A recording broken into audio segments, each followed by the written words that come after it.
Let's just refresh our memory for a second. Base groups, how many in them? 3 to 4. 3 or 4. How long do they last? 5 minutes. Base groups. They last for the semester. How long's the meeting? Oh, Yeah, 3 to 5 minutes, okay? How are they grouped? Homogeneously or heterogeneously? Heterogeneously, exactly. By what criteria? You said it. Sex, You said age. you said you said it, exactly. You said it. Good, and gender, age, academic abilities, success, whatever. Okay?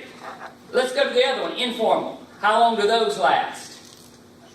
They're ad hoc. Temporary, few minutes. No more than a class period. No more than a class period. How are they grouped?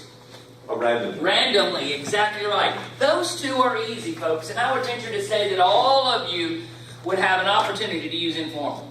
In fact, if you're doing that cooperative lecture, I hope you will use informal cooperative learning. It's a no-brainer. It really is just an easy way to get some student engagement involved. It's not perfect, it's not the magic bullet, because that doesn't exist in education, but it is a way to get students engaged. Now we're going to move on to the one that really causes the most brain damage for faculty and students.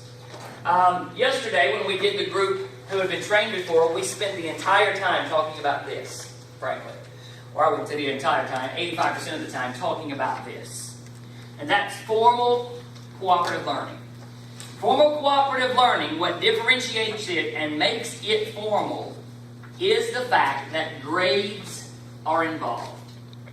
When you start doing formal cooperative learning, you are tying grades to a project, to a paper, to a presentation, to something that opens up a whole new can of worms.